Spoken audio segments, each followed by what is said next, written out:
నేను 2000లోనే పూరి జగన్నాథ్ టెంపుల్, అలాగే Lingaraj temple, Rajarani temple, Ram Mandir, ISKCON temple, మరి ఎన్నో టెంపుల్స్ ఉన్నాయి. మా పేరు ఏది తిరుగుతలేదు. ఇవన్నీ 2000లోనే వాళ్ళు దర్శనం చేసుకున్నాం. చెప్తే వీడియో సేవ్ చేసుకో. రాజమండ్రి పూరి డైలీ ట్రైన్స్ అవైలబుల్గా ఉంటే టికెట్ వచ్చి 450 మామ. మన దిగి స్టేషన్ వచ్చి భువనేశ్వర్ నుంచి అయితే లింగరాజ్ టెంపుల్కి అయితే ఆటోస్ అయితే ఉంటాయి. అక్కడైతే ఒక మనిషికి 30 రూపాయలు అయితే ఛార్జ్ చేస్తారు. అక్కడ దగ్గరలోనే కోనేరు ఉంటుంది. ఆ కోనేరులో స్నానం చేసి ఆ 108 శివలింగాలను దర్శించుకున్న తర్వాత బయటికి రాగానే మనకు ఆటోస్ అయితే ఉంటాయి. మనం బై వాక్ చేస్తానంటే అక్కడ దగ్గరలోనే ఒక 7-8 టెంపుల్స్ అయితే ఉంటాయి.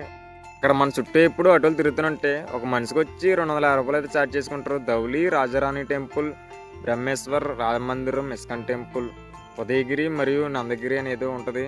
అవన్నీ అయితే 250 రూపాయలు ఛార్జ్ చేస్తారు. మనం ఇంకా మాట్లాడుకుంటే మ్యూజియం ఉంటుంది. మ్యూజియం అయితే బాగుంది. ప్రతి మ్యూజియం లాగా ఏ చిన్న చిన్నవి కాకుండా మ్యూజియం నిండా సింహాలతో అయితే బాగుంది. అది కూడా కుదిరితే అడగండి. మ్యూజియం మొత్తం తిరగడానికి అయితే 2 గంటలు పడుతుంది. అదంతా అయిన తర్వాత మనల్ని కాంప్లెక్స్లో అయితే డ్రాప్ చేస్తారు. మన కాంప్లెక్స్ నుంచి అయితే పూరికి అయితే బస్సులు అయితే అవైలబుల్గా ఉంటాయి.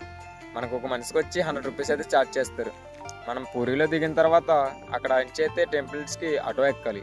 ఆటోకి ఒక మనిషికి వచ్చి 50 రూపీస్ అయితే ఛార్జ్ చేస్తారు. మన పూరి జగన్నాథ స్వామి ఆలయాన్ని మొత్తం దర్శించుకున్న తర్వాత మనం నెక్స్ట్ చూడవలసిన ప్లేసు బీచ్. ఆ బీచ్లో చెప్పాల్సింది ఏంటంటే ఆ బీచ్ మరియు రైల్వే స్టేషన్ చుట్టూ కూడా మన తెలుగు వాళ్ళేనంట. నీకు ఈ వీడియోలో ఏమైనా డౌట్స్ ఉంటే కామెంట్స్ చేయి, నేను క్లారిటీ ఇస్తాను. ఇంకో మాట చెప్తున్నా, అక్కడికి వెళ్ళాక కొంచెం అక్కడ జనంతో దూరంగా ఉండు. వాళ్ళు అంచేపు గుట్టుకొని నవ్వులుతూ ఉంటారు, మీద చూసేస్తారు.